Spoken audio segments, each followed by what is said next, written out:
வணக்கம் ஃப்ரெண்ட்ஸ், சிறுகடிக்காசை சீரியலில் இன்னும் எபிசோடில் என்ன நடக்குதுன்னு பார்க்கலாம் வாங்க. மனோஜ் ரோஹிணி திட்டிட்டு இருக்க சத்தத்தை கேட்டு உள்ளர வர விஜயா ரோஹிணியை திட்டுறாங்க. ஆண்டி, நீங்கள் பண்ணுறதெல்லாம்னு ரோஹிணி சொல்ல, நீ பண்ணியிருக்கிறதுக்கு முன்னாடி இதெல்லாம் ஒன்றுமே இல்லை. ஃபஸ்ட்டு பெரிய கோடீஸ்வரின்னு சொல்லி என்னை ஏமாத்தின, இப்போ திருட்டு நகையை கொண்டு வந்து கொடுத்து என்னை கேவலப்படுத்தியிருக்க அப்படின்னு ஆரம்பிக்க, ஆண்டி அது தெரியாம அப்படின்னு ரோஹிணி ஆரம்பிக்க, பொய் சொல்லாதடி, உனக்கு என்ன பொய் சொல்றது புதுசா? நீ பண்ணிருக்க வேலைக்கெல்லாம் உன்னை ஒன்றும் சொல்லாம இன்னும் இந்த வீட்டில் விட்டு வச்சிருக்கேன் பாரு, சிறந்த மாமியார்னு எனக்கு அவார்டு தான் கொடுக்கணும் அப்படின்னு விஜயா பேச பேச ரோஹிணி அப்படியே உட்கார்ந்துருக்க. அதுக்கும் டென்ஷன் ஆகுற விஜயா, பெரிய மகாராணி மாதிரி உட்கார்ந்துருக்க அப்படின்னு திட்ட ரோஹிணி மனோஜை பார்க்க, உடனே மனோஜ், அம்மா அம்மா நீங்கள் வேணும்னா டென்ஷன் ஆகாதீங்கம்மா, நான் மேலே படுத்துக்கிறேன், ரோஹிணியை கீழே படுத்துக்க சொல்கிறேங்கிறாரு. அதெல்லாம் ஒன்றும் தேவையில்லை, நீ வெளியில் வா அப்படின்னு விஜயா சொல்ல, மனோஜ் திகைச்சு போய் ஏமான்னு கேட்குறாரு. நீ உங்கள் அப்பா கூட படுத்துக்க அப்படின்னு விஜயா சொல்ல, நீங்கள் என்ன மனோஜ் கேட்குறாரு. நான் கீழே படுத்துக்கிறேன், நீ உங்கள் அப்பா கூட படுத்துக்கவா அப்படின்னு கையை பிடிச்சி இழுக்கிறாங்க விஜயா. மனோஜும் கூட போயிட்ட. ரோஹிணிக்கு பயங்கர கோவம் வருது. கையில் இருக்க தலைவணியை தூக்கி படார்னு அடிக்கிறாங்க. ரவி ரூம்குள்ளே வர, ரவி இங்கே வா உட்காருன்னு லேப்டாப்பில் ஒர்க் பண்ணிட்டு ஸ்ருதி கூப்பிடுறாங்க. என்னன்னு கேட்க, முதல்ல இப்படி வாடா அப்படிங்கிற ஸ்ருதி. ரவி உட்கார்ந்ததும், நம்மளோட ரெஸ்டாரண்ட் இன்டீரியர் டிசைன்லாம் எப்படி இருக்குன்னு கேட்டு டிசைனர் அனுப்பியிருக்காங்க பாரு, 3 ஆப்ஷன் கொடுத்துருக்காங்க, இதில் எது நல்லா இருக்குன்னு சூஸ் பண்ண அப்படின்னு ஸ்ருதி கேட்க, என்னையே கேட்குற, நீயே சூஸ் பண்ணிக்கோ அப்படின்னு ரவி கொஞ்சம் வெடுக்குன்னு சொல்லிட. நம்ம ரெஸ்டாரண்ட்டுக்காக தானே கேட்குறேன், உனக்கு எது பிடிச்சிருக்குன்னு ஸ்ருதி கேட்க, ஸ்ருதி நானே இன்னைக்கு ரொம்ப டயர்டாக வந்திருக்கேன் அப்படின்னு சொல்ல, நீ ஓனராக இருந்தால் ஒர்க்கும் அதிகமாக இருந்திருக்காது, இவ்வளோ டயர்டாக இருக்காது, இப்படி மந்த்லி சேலரிக்காக 10 to 12 ஹவர்ஸ் நின்று வேலை பார்த்தா அப்புறம் டயர்டாகவும் இருக்கும், உனக்கான ரெகக்னைசேஷனும் கிடைக்காதுங்கிறாங்க ஸ்ருதி. என்ன ரெகக்னைசேஷன் கிடைக்காது? அதான் நீத்தோ அவங்க ஸ்டார்ட் பண்ண ரெஸ்டாரண்ட்டில் என்னை ஒர்க்கிங் பார்ட்னராக சேர்த்துக்கிட்டாங்கல்ல அப்படின்னு ரவி சொல்ல, அது எங்கே நீ அவள் ரெஸ்டாரண்ட்டை விட்டு போயிடுவியோன்ற பயத்தில் பண்ணியிருக்கா. அதுவும் அவ எப்போ புதுசாக ஆரம்பிச்சு நீ எப்போ பார்ட்னர் ஆகிறது? அவ இதை சொல்லியே ரெஸ்டாரண்ட்டில் உன்னைய பெர்மனண்ட்டாக வச்சுக்கலான்னு பிளான் பண்ணிட்டா. நம்ம ரெஸ்டாரண்ட் ஆரம்பிச்சா நீ தான் ஓனராக இருப்ப அப்படின்னு ஸ்ருதி எக்ஸ்பிளைன் பண்ண. ஏன் நான் சொல்கிறத நீ கேட்கவே மாட்டேங்கிற அப்படின்னு ரவி கேட்க, நீ ஏன்டா நான் சொல்கிறத கேட்க மாட்டேங்கிற அப்படின்னு ஸ்ருதி கேட்க, இந்த மாதிரி தினமும் ஏதாவது சொல்லிக்கிட்டே இருக்கிற, என்ன பிரச்சனை உனக்குன்னு ரவி கேட்க, என் பிரச்சனையே நீ தான்டா, நான் சொல்கிறதையும் கேட்க மாட்டேங்கிற, நாமளே ஒரு ரெஸ்டாரண்ட் ஆரம்பிச்சு அதில் உன்னை ஓனர் ஆக்கணும்னு பார்க்குறேன், நீ முடியாதுன்னு சொல்கிற, சரி செஃப்பாக வந்து ஒர்க் பண்ணுன்னு சொல்கிறேன், அதையும் கேட்க மாட்டேங்கிற, எவ்வளோ ஒருத்திக்கிட்ட போய் ஒர்க் பண்ணுற, உன் ஒய்ஃப்காக வந்து ஒர்க் பண்ண மாட்டேல்லன்னு ஸ்ருதி கேட்குறாங்க.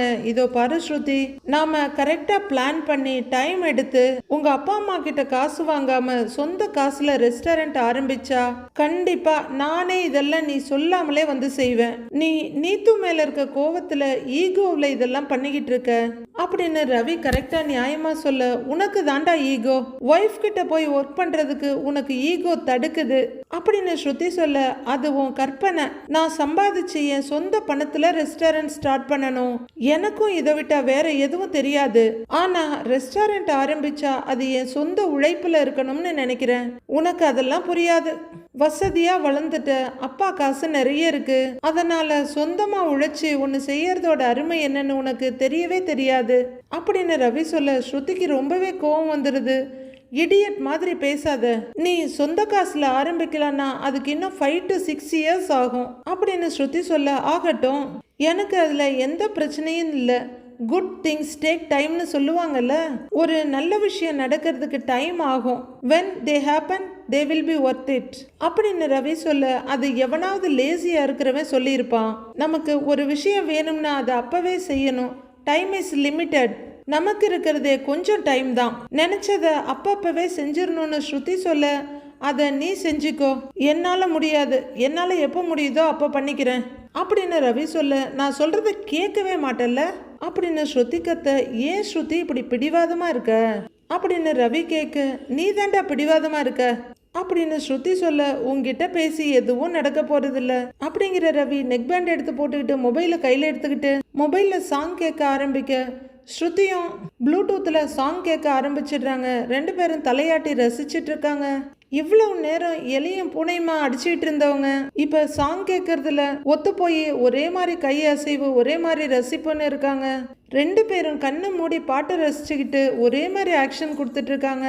ஒரு கட்டத்துல கண்ணை திறந்து பாக்குற ஸ்ருதி ரவி ஆக்ஷன் பண்றத பார்த்துட்டு அவங்க ப்ளூடூத்தை கீழே வச்சுட்டு ரவியோட நெக் பேண்டோட ஒரு பீஸ் எடுத்து காதில் வச்சு கேட்டு பார்க்குறாங்க. அவங்க முகம் அப்படியே சிரிப்புக்கு மாறிடுது. உடனே அதை கீழே எடுத்து விட்டுட்டு இவங்களோட ப்ளூடூத் ஒன்று எடுத்து ரவியோட காதில் வைக்கிறாங்க. ரவி டக்குன்னு திகைச்சு போய், என்ன நான் கேட்குற பாட்டையே நீயும் கேட்குறேங்கிறாரு. பாத்தியா, நம்ம 2 பேருக்குமே ஒரே டேஸ்ட் தாங்கிறாரு அவரு. இல்ல, நான் கேட்குற பாட்டை தான் நீ வேணும்னே கேட்குறேன்னு ஸ்ருதி அடுத்ததுக்கு ஆரம்பிக்கிறாங்க. ஏய், முதல்ல கேட்டது நான் தான், நீ தான் காப்பி அடிச்சிட்டேங்கிறாரு ரவி. பொடா லூசுன்னு ஒரு அடி வைக்க, பொடி மென்டல் அப்படின்னு அவரு காதுல ஒரு கிள்ளு கிள்றாரு. தலையில அடிக்கிறேன்னு ஸ்ருதி ரவி அடிக்க போக 2 அடி வாங்கினது ரவி கைய பிடிச்சுக்கிட்டு அப்படியே பக்கத்துல வந்து ஸ்ருதியோட கன்னத்துல ஒரு முத்தம் கொடுக்கறாரு. ஸ்ருதி ஃபியூ செகண்ட்ஸ் அமைதியாயிட்டு, சண்டை போட்டுட்டு கிஸ் வேற கொடுக்குறியா, எனக்கு ஒண்ணு வேண்டாம், நீயே வச்சுக்கோ அப்படின்னு கன்னத்தை தொடச்சி ரவி மேல தடவிட்டு ரவியோட கன்னத்துல போய் ஒரு கிஸ் பண்ணிட்டு வர்றாங்க. ரவி அப்படியே ஹக் பண்ணி ஸ்ருதியை தன்னோட மேல சாச்சிக்க, ஐ லவ் யூங்கிறாங்க Shruti. I do love you அப்படின்னு ரவி சொல்ல ஸ்ருதி ரவியோட விரல் நகத்தெல்லாம் கிள்ள ஆரம்பிச்சிடுறாங்க. ஃபியூ செகண்ட்ஸ் அவர் மேல சாஞ்சிருந்தவங்க அப்படியே இந்த டிசைனை பாரேன் அப்படின்னு மேல சாஞ்சிட்டு இருக்க ரவி அப்படியே இழுத்துட்டு வர, நான் இந்த டிசைன் எல்லாம் அப்புறமா பாக்குறேன், இப்ப வேற டிசைன் காமிக்கிறேன் அப்படின்னு ஸ்ருதி இழுத்துக்கிட்டு டக்குன்னு பெட்ல உருள ஆரம்பிச்சிடுறாரு. மறுநாள் பொழுது விடியுது. முத்துவும் செல்வமும் ஒரு திருமண தகவல் மையத்துக்கு வர்றாங்க. அங்க பேனர்ல இருக்கிறத படிச்சுக்கிட்டே வர்றாரு செல்வம். திருமண தகவல் மையம் மற்றும் ஜோதிட நிலையம் அப்படின்னு படிச்சுட்டு வர்ற செல்வம் முன்னாடி போற முத்துவ, முத்து முத்து டேய் நில்லுடாங்கிறாரு. ஆமா, இங்க எதுக்கு வந்திருக்கிறோன்னு அவரு கேட்க, சீதாவுக்கு நல்ல நம் வரனை பார்க்க சொல்லி ஜாதகத்தை இங்க கொடுத்துருக்கேன்டா அப்படின்னு முத்து சொல்ல, ஓ இந்த வேலையெல்லாம் பார்த்துக்கிட்டு இருக்கியா அப்படின்னு செல்வம் கேட்க, ஆமாண்டா, எப்படியாவது நல்ல மாப்பிள்ளைய பிடிச்சாகணும்ல, எவன் மாட்டிருப்பான்கான்னு பாப்போம் வா அப்படின்னு முத்து சொல்ல, டேய் என்னடா ஏதோ மீனை பிடிக்கிற மாதிரி சொல்ற அப்படின்னு நம்ம மைண்ட் வாய்ஸை கரெக்டா கேட்டுடுறாரு செல்வம். டேய் வாடா அப்படின்னு முத்து உள்ளர கூட்டிட்டு போக, அப்போ அட்டெண்டர் வந்து, அம்மா அடுத்து நீங்க தான் உள்ளர போங்கன்னு ஒரு லேடியை உள்ளர அனுப்பி வைக்கிறாரு. அப்போ முத்துவும் செல்வமும் வாங்கங்கிறாரு. வணக்கம், எங்க வீட்டு பொண்ணுக்கு மாப்பிள்ளை பாக்குறதுக்கு ஜாதகம் கொடுத்துருக்கேன், அதை பத்தி கேட்கணும்னு முத்து சொல்ல, ஜோசியர் உள்ள பேசிக்கிட்டு இருக்காரு, நீங்க வெயிட் பண்ணுங்க, வாங்க உட்காருங்கன்னு சொல்ல சரின்னு தலையாட்டிட்டு முத்துவும் செல்வமும் உட்காருறாங்க. ஏண்டா முன்னாடி எல்லாம் ஜோசியம் ஜாதகம் இதெல்லாம் நம்பவே மாட்டேன், இப்ப என்னடா திடீர்னு அப்படின்னு செல்வம் கேட்க, அது சீதாவுக்கு ஏத்த மாப்பிள்ளை கிடைக்கணும்ல, நல்ல வேலையில இருந்தா ஆள் நல்லவனா இருக்க மாட்டேங்கிறான், ஆள் நல்லவனா இருந்தா சீதாவுக்கு ஏத்த மாதிரி படிப்பு வேலைன்னு இல்லாம இருக்கான், சரி இதையும் ட்ரை பண்ணி பார்க்கலாமேன்னு தான் இங்க ஜாதகத்தை கொண்டு வந்து கொடுத்துருக்கேன் அப்படின்னு முத்து சொல்ல, அப்படின்னு தலையாற்ற செல்வம் ரைட் சைடு திரும்பி பார்க்க அங்க ஒருத்தர் கூலிங் கிளாஸும் நெத்தியில விபூதி பொட்டுன்னு உட்கார்ந்து இருக்காரு. செல்வம் முத்துவும் அவரை பார்க்க, ஒரு நல்ல வரன் அமையறதெல்லாம் தெய்வத்தோட அனுகிரகம் இருந்தாதான் கிடைக்கும் இல்லையாப்பா, கல்யாணம் சொர்க்கத்துல நிச்சயிக்கப்படுதுன்னு சொல்லுவாங்க, அது உண்மைதான் போல இருக்கு. நானும் 5 மாசமா வந்துகிட்டு தான்ப்பா இருக்கேன், இன்னும் எதுவும் அமையல, நீங்க எத்தனை நாளா வந்துட்டு இருக்கீங்கன்னு அவரு கேக்குறாரு. நான் இங்க ஒரு வாரமா தாங்க சார் வந்துகிட்டு இருக்கேன் அப்படின்னு முத்து சொல்ல, யாருக்கு பாக்குறீங்கன்னு அவரு கேக்குறாரு. அது என் ஒய்ஃபோட தங்கச்சிக்கு மாப்பிள்ளை பாத்துக்கிட்டு இருக்கோங்க சார், எதுவும் அமையல, நீங்க யாருக்குங்க சார் பாக்குறீங்கன்னு முத்து கேக்குறாரு. பையனுக்கா பொண்ணுக்கான்னு அவர் கேட்க, பையனோ பொண்ணோ பிறக்கணும்னா முதல்ல எனக்கு கல்யாணம் ஆகணும்ல, எனக்கு தான்ப்பா வரேன்னு பாக்குறேன் அப்படின்னு அவர் சொல்ல 2 பேருக்கும் திக்குன்னு இருக்குது. ஏன்னா அவரே கிட்டத்தட்ட ஒரு 40 to 45 இருப்பாரு போல இருக்கு. 2 பேரும் லைட்டா அதிர்ந்து போய் ஒருத்தர் பாத்துக்கிறாங்க. உங்களுக்கா அப்படின்னு முத்து கேட்க, ஆமாப்பா எனக்கு தான். சரி உங்க மச்சினிச்சிக்கு என்ன வயசாகுதுன்னு அவர் கேக்குறாரு. முத்து கொஞ்சம் முறைப்பா 23ங்கிறாரு. இல்ல எனக்கு உங்க மச்சினிச்சி அப்படின்னு அவர் ஆரம்பிக்க முத்து கடுப்பாயிடுறாரு. என்னது அப்படின்னு அவரு கத்த, இல்ல இல்ல நீங்க சொன்ன பொண்ணு எனக்கு செட் ஆகாது ஆனா அப்படின்னு அவரு இழுக்க, என்ன ஆனான்னு வெறுப்பா கேக்குறாரு முத்து. இல்ல உங்க குடும்பத்துல 45 வயசுல இருந்து 50 வயசுக்குள்ள யாராவது பொண்ணு இருக்காங்களாப்பா, இருந்தா சொல்லுப்பா அப்படின்னு அவரு கேட்க, ஏன்பா 45 வயசுல இருந்து 50 வயசுக்குள்ள பொண்ணு எப்படிப்பா கிடைக்கும், ஆன்டிங்க தான் கிடைக்குங்கிறாரு செல்வம். சரி அந்த வயசுல யாராவது இருந்தா சொல்லுப்பாங்கிறாரு அவரு. உங்களுக்கு என்ன வயசாகுதுன்னு முத்து கேட்க, எனக்கு என்ன இந்த வருஷத்துல 50 ஆக போகுதுங்கிறாரு அவரு. ரிட்டையர் ஆகிற வயசுல கல்யாணம் கேக்குதா உனக்கு? பேசாம எழுந்திருச்சு போயிடு. இல்ல உன் கழுத்துல விழுறது கல்யாண மாலையா இருக்காது, கடைசி மாலையா இருக்கும். அங்க போய் பாரியா அப்படின்னு அவர் ஏக வசனத்துல இறங்கிட. ஏன்பா நான் என்ன சின்ன பொண்ணையா கேட்டேன்? 45ல இருந்து ஒரு 50 வயசுக்குள்ள தானே, என்னை விட 1-2 வயசு கூட இருந்தாலும் பரவாயில்லங்கிறாரு அவரு. அதுவும் அப்படின்னு அவரு சொல்லிக்கிட்டு இருக்க முத்து கோவமாய் எழுந்திருச்சு போய் அவர் முன்னாடி நின்று விரல நீட்டி, யோ நானே கடுப்புல இருக்கேன், வாங்கி கட்டிக்காத, அங்க போய் உட்காரியா, போயா அப்படின்னு மிரட்ட. தம்பி என்ன இவ்வளவு கோவப்படுது? அப்படி என்ன நான் தப்பா கேட்டுட்டேன் அப்படின்னு எழுந்து போய் வேற சோஃபால உட்கார்ந்துக்கிறாரு.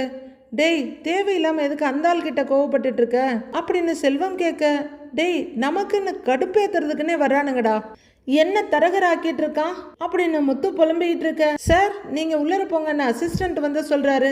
டேய் வாடா போலாம் அப்படின்னு முத்து உள்ளர போய், சார் வணக்கங்க சார்ங்கிறாரு. வாங்க வாங்க உட்காருங்கன்னு சொல்ல முத்துவும் செல்வமும் உட்காருறாங்க.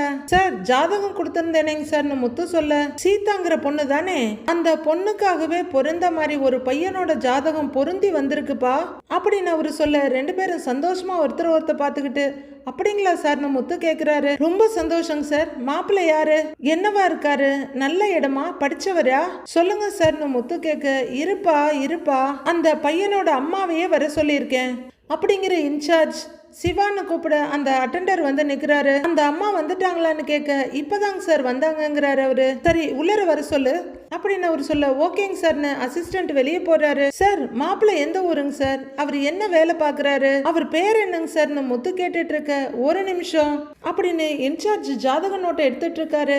ஜோதிடர் நோட்டை ஓபன் பண்ணி பார்த்துட்டு, அவர் பேரு அருண்பா அப்படின்னு சொல்ல, அது வரலையும் ஈன்னு இருந்த முத்துவோட முகம் அப்படியே கொஞ்சம் கொஞ்சமா சுட்ட கத்திரிக்காய் மாதிரி மாறிடுது.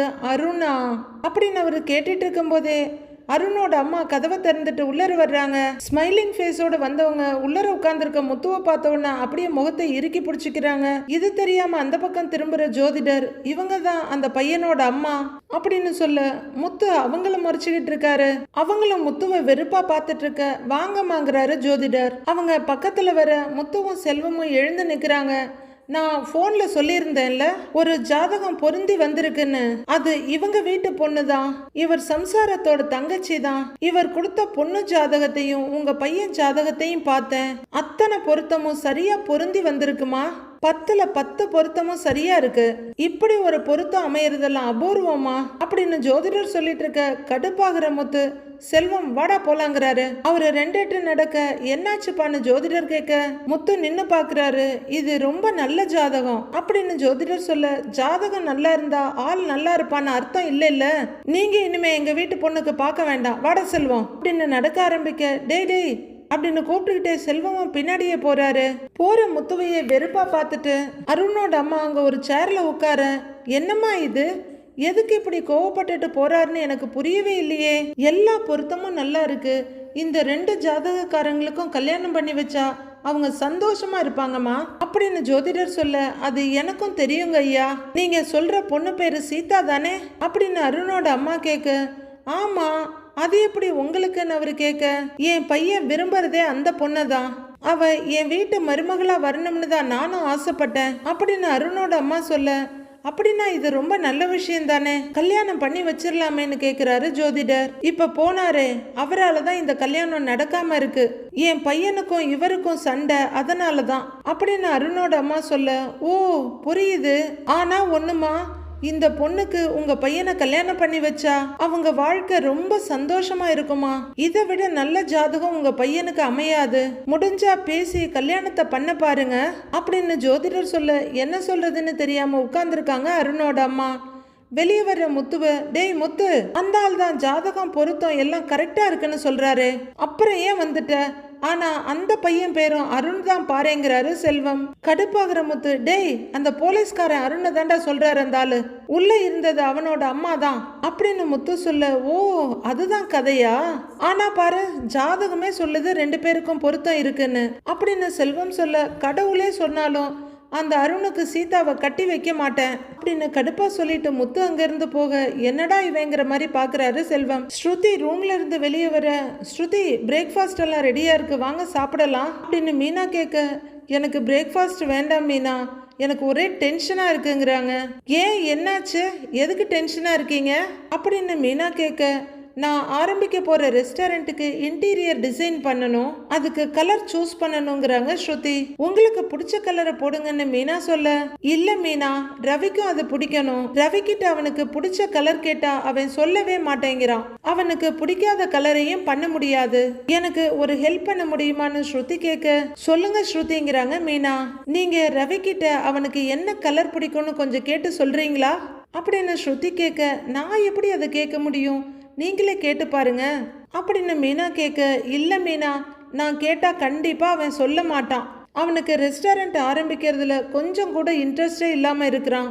அதனாலதான் நீங்க கேட்டா கொஞ்சம் டெக்னிக்கலா கேட்பீங்க அப்படின்னு ஸ்ருதி சொல்ல, உச்சி குளிர்ந்து போற மீனா, அப்படியா சொல்றீங்க அப்படின்னு கேட்க, யார்கிட்ட எப்படி பேசணும்னு உங்களுக்கு கரெக்டா தெரியும் அப்படின்னு ஸ்ருதி சொல்ல, ஸ்ருதி இதெல்லாம் நிஜமா தான் சொல்றீங்களா இல்ல விளையாட்டுக்கு சொல்றீங்களா அப்படின்னு மீனா நம்பாம கேட்க, ஐயோ சீரியஸா தான் சொல்றேன், நீங்க நிஜமாவே நல்லா பேசுவீங்க, அவன் கிட்ட கேட்டு சொல்லுங்க, நான் கிச்சன்ல இருக்கேன் அப்படின்னு ஸ்ருதி அங்கிருந்து போயிட, ஐயோ நம்மள என்ன இப்படி மாட்டி விட்டுட்டு போறாங்க அப்படின்னு மீனா டைனிங் டேபிள் முன்னாடி யோசிச்சுட்டு இருக்க, அண்ணி அப்படின்னு கூப்பிட்டுக்கிட்டு ரவி வர்றாரு. கிளம்பிட்டீங்களா ரவி அப்படின்னு மீனா கேட்க, ஆமா நீங்கிறாரு அவரு. சாப்பிட்டு போங்க அப்படின்னு மீனா சொல்ல, இல்ல நீ, எனக்கு வேலை இருக்கு, வெளியில சாப்பிட்டுக்கிறேங்கிறாரு ரவி. 2 தோசை சாப்பிட எவ்வளவு நேரம் ஆயிர போகுது, ரெடியா இருக்கு உட்காருங்க அப்படின்னு தட்டை எடுத்து வச்சுட, சரிங்க நீன்னு ரவியும் உட்கார்ந்துடுறாரு. அவங்க 2 தோசை எடுத்து வைக்க போதானன்னு சொல்லிட்டு இன்னொரு ஹாட் கேஸை திறந்து அவரே சாம்பார் எடுத்துக்கிறாரு. ஸ்ருதி கிச்சன்ல இருக்க சின்ன கண்ணாடி வழியா பார்த்துட்டு இருக்காங்க. மீனா எப்படி ஆரம்பிக்கிறதுன்னு தெரியாம இங்கேயும் கிச்சன்ல ஒளிஞ்சிட்டு இருக்க ஸ்ருதியையும் பாக்குறாங்க. ஸ்ருதி கேளுங்க கேளுங்கிற மாதிரி கையில ஜாட காட்ட, சரின்னு தலையாட்டிட்டு திரும்புற மீனா, என்ன ரவி, நேத்தும் இதே ஷர்ட்டு தான் போட்டிருந்தீங்க போல இருக்கு அப்படின்னு கேட்க, இல்ல நீ, நேத்து நான் போட்டிருந்தது டார்க் பிரவுன், இன்னைக்கு அதே மாதிரி வேற ஷர்ட்டுங்கிறாரு ரவி. ஓஹோ, அப்ப ப்ளூ கலர்ல நீங்க நிறைய ஷர்ட் வச்சிருக்கீங்களா அப்படின்னு மீனா கேட்க, ஆமா நீ அப்படின்னு ரவி சாப்பிட்டுட்டு இருக்க, அப்போ ப்ளூ தான் உங்களுக்கு ரொம்ப பிடிச்ச கலரு அப்படின்னு மீனா கேட்க, ஆமா அண்ணி, ஆனா ப்ளூ எனக்கு ரொம்ப பிடிக்கும், ஆனா லைட் கலர்ஸ் எல்லாம் கூட ரொம்ப பிடிக்கும், அதுலயும் லைட் ப்ளூன்னா ரொம்ப பிடிக்கும் அப்படின்னு ரவி சொல்ல, ஸ்ருதி தலையை மட்டும் நீட்டி எட்டி பார்த்துட்டு அப்படின்னு பார்த்துட்டு இருக்காங்க. சரி சரி அப்படின்னு மீனா ஸ்ருதியை திரும்பி பார்க்க, அவங்க சூப்பர்னு கையை காட்டுறாங்க. லைட் ப்ளூவா அப்படின்னு மீனா கேட்க, ஏன் நீ இந்த ஷர்ட் நல்லா இல்லையான்னு ரவி கேட்கிறாரு. ஐயையோ சூப்பரா இருக்கு ரவி, உங்களுக்கு எது போட்டாலும் நல்லா இருக்கும் அப்படின்னு சொல்லிக்கிட்டே இன்னும் கொஞ்சம் சட்னி எடுத்து வைக்க, அண்ணி ஸ்ருதி வர வர ரொம்ப பண்ணிக்கிட்டு இருக்கா அப்படின்னு சொல்ல, ஏன் ரவி இப்படி சொல்றீங்கன்னு கேக்குறாங்க மீனா. புதுசா ரெஸ்டாரண்ட் ஆரம்பிக்கணும்னு பிடிவாதமா இருக்கா அண்ணி, எவ்வளவு சொன்னாலும் புரிஞ்சிக்க மாட்டேங்கிறா அப்படின்னு ரவி சொல்ல, அதுல ஒன்றும் தப்பு இல்லையே ரவி அப்படின்னு மீனா சொல்ல, அது இல்லை நீ ரொம்ப அவசரப்படுறா, ரெஸ்டாரண்ட் ஓனர் ஆகிறதெல்லாம் சாதாரண விஷயமா, கொஞ்சம் எக்ஸ்பீரியன்ஸ் வந்ததுக்கு அப்புறம் ஆரம்பிக்கலான்னு சொல்றேன், இப்படி எந்த எக்ஸ்பீரியன்ஸுமே இல்லாம ரெஸ்டாரண்ட் ஆரம்பிச்சா அதுல பல பிரச்சனை இருக்கு, எவ்வளவு சொன்னாலும் அது அவளுக்கு புரியவே மாட்டேங்குது அப்படின்னு ரவி சொல்லிட்டு சாப்பிட்டுக்கிட்டு இருக்க. இதெல்லாம் கேட்டுட்டு இருக்க ஸ்ருதி ஏகப்பட்ட ரியாக்ஷன் காமிச்சிட்டு இருக்காங்க. அச்சச்சோ, இவங்க இருக்கிறது தெரியாம இவர் பாட்டுக்கு பேசிட்டே போறாரே அப்படின்னு நினைக்கிற மீனா, ரவி ஸ்ருதி நல்ல விஷயத்துக்கு தானே ஆசைப்படுறாங்க, நீங்க சின்ன வயசுலயே ஹோட்டல் ஓனர் ஆகி பெரிய ஆளா வரணும்னு நினைக்கிறாங்க, இதுல ஒன்னும் தப்பு இல்லையேங்கிறாங்க. சரியா போச்சு போங்க, உங்ககிட்ட போய் சொன்னேன் பாருங்க அண்ணி, நீங்க அவகிட்ட சொல்லி இந்த ரெஸ்டாரண்ட் ஆரம்பிக்கிறத கொஞ்சம் தள்ளி போட சொல்லுங்க நீ, இல்லைன்னா அந்த லூசி ஏதாவது பண்ணிக்கிட்டே இருப்பா அப்படின்னு ரவி சொல்ல, ஸ்ருதி அப்படியாடா இரு உன்னை பாத்துக்கிறேன்ற மாதிரி ரியாக்ஷன் கொடுத்துட்டு இருக்க. ஐயோ ரவி பாவம், அப்படிலாம் சொல்லாதீங்க, நான் ஸ்ருதி கிட்ட பேசிக்கிறேன் அப்படின்னு அதுக்கு மேல ரவி ஏதாவது சொல்லிட போறாருன்ற பயத்துல பேசுறாங்க மீனா. கொஞ்சமா கடுப்பாகிற ஸ்ருதி கிச்சனுக்குள்ள போயிடுறாங்க.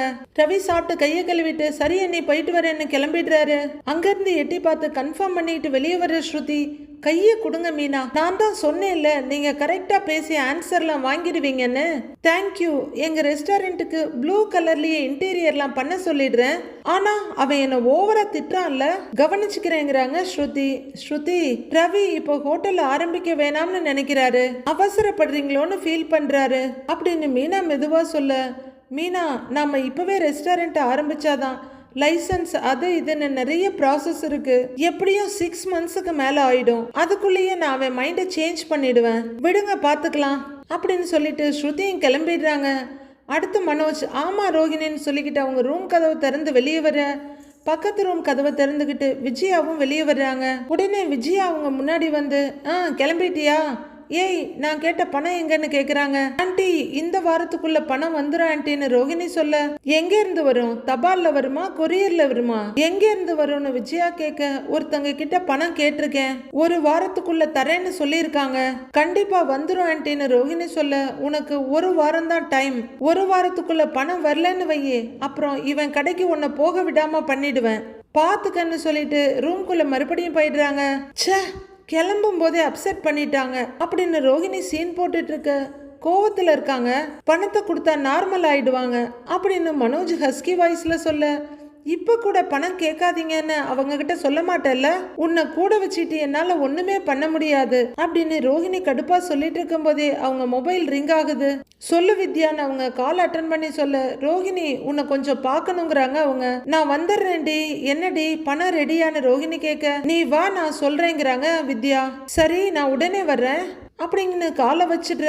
ரோஹிணி மனோஜ் பக்கமா திரும்பி, மனோஜ் நான் வித்யா கிட்ட பணம் கேட்டிருந்தேன், அவ வீட்டுக்கு வர சொல்றா, ரெடி பண்ணிருப்பான்னு நினைக்கிறேன், நான் போய் பணத்தை வாங்கிட்டு வந்துடுறேன், நீ ஷோரூமுக்கு முன்னாடி போ சரியான ரோஹிணி கேட்க, வித்யா கிட்டையா, அவ பணம் தந்துருவாளா அப்படின்னு மனோஜ் கேட்க, எனக்கு என் லைஃப்ல சப்போர்ட் பண்ற ஒரே ஆள் அவ தான், அவ எனக்காக என்ன ஹெல்ப் வேணும்னாலும் பண்ணுவா, நான் போய் அவளை பார்த்துட்டு வந்துடுறேன். ரோஹிணி திரும்ப, நான் வேணா டிராப் பண்ணவா அப்படின்னு மனோஜ் கேட்க, திரும்புற ரோஹிணி ரொம்ப அக்கறை தான், நான் ஆட்டோலயே போய்க்கிறேன் அப்படின்னு வெறுப்போட வெளியே போயிடுறாங்க.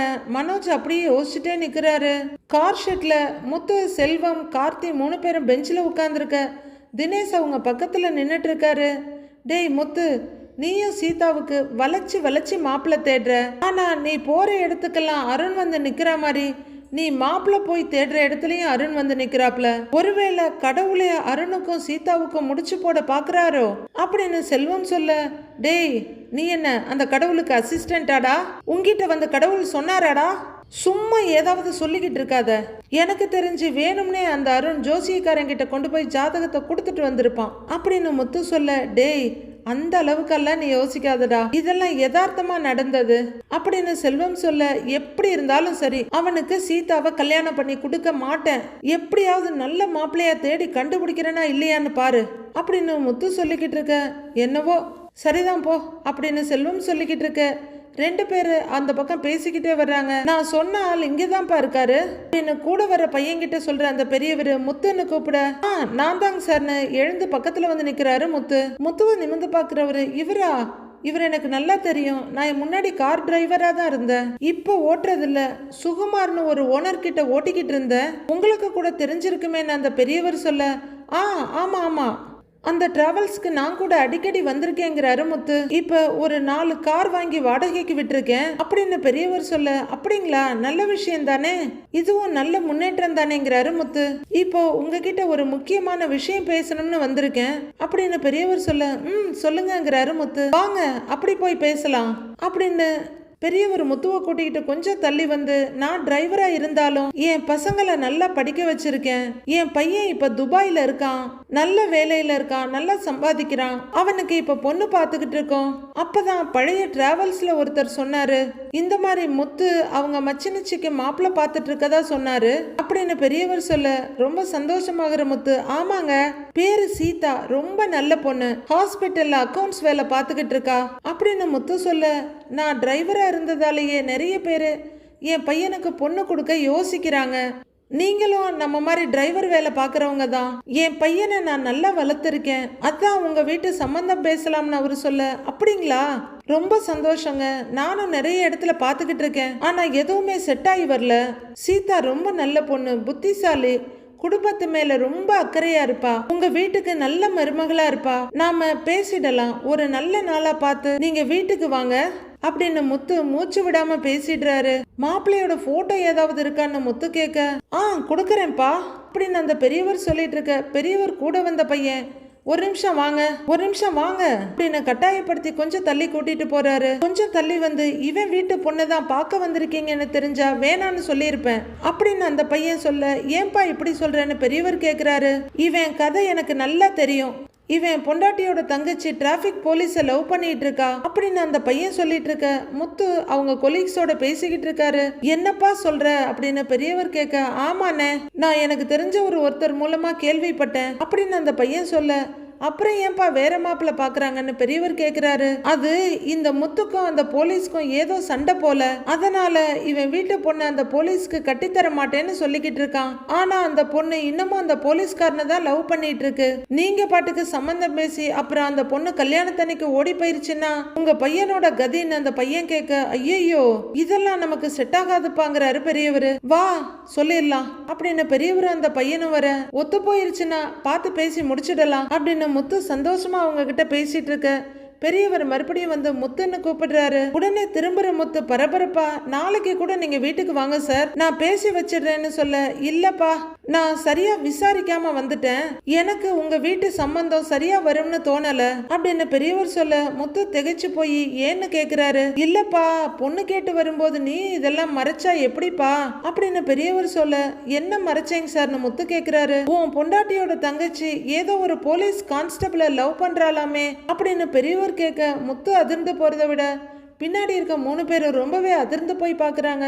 நாளைய ப்ரோமோவில் வித்யா கையை விரிச்சிட்டாங்க போல இருக்கு. ஸ்ருதி கிட்ட வந்து உட்காந்து எனக்கு ஒரு 2 lakhs கொடுத்து ஹெல்ப் பண்ண முடியுமான்னு கேக்குறாங்க ரோஹிணி. கொஞ்ச நாளைக்கு முன்னாடி கேட்டிருந்தா கூட நான் கொடுத்துருப்பேன், ஆனா இப்ப ரெஸ்டாரண்ட் ஆரம்பிக்கிறதுல என்னோட சேவிங்ஸ் எல்லாத்தையும் இன்வெஸ்ட் பண்ணிட்டேன் அப்படின்னு ஸ்ருதி சொல்ல, என்னோட சிச்சுவேஷன்ல மீனா இருந்தா நீங்க அவங்களுக்கு ஹெல்ப் பண்ணிருப்பீங்கல்லன்னு ரோஹிணி கேட்க, நீங்க சொன்ன மாதிரி மீனா பொய் சொல்லி இருக்க மாட்டாங்க. ஆன்ட்டிக்கு நீங்க வாங்கி கொடுத்த மாதிரி ஆன்ட்டியை நைஸ் பண்றதுக்கு மீனாலாம் எதுவும் வாங்கி கொடுத்துருக்க மாட்டாங்க. அப்படியே கொடுத்து ஆன்ட்டி தேவையில்லாம பணம் கேட்டா கண்டிப்பா தரேன்னு மீனா ஒத்துக்கிட்டு இருந்திருக்க மாட்டாங்க. மொத்தத்துல நீங்களும் மீனாவும் ஒண்ணு இல்ல ரோஹிணி அப்படின்னு செருப்பால் அடிச்ச மாதிரி பதில் சொல்றாங்க ஸ்ருதி. ச்சே, இவகிட்ட பணம் கேட்க வந்து இவ்வளவு கேவலப்படுறோமேன்னு நொந்து போய் நிக்கிறாங்க ரோஹிணி. மீதி என்ன நடக்குதுன்னு நாளைக்கு பார்க்கலாம் ஃப்ரெண்ட்ஸ்.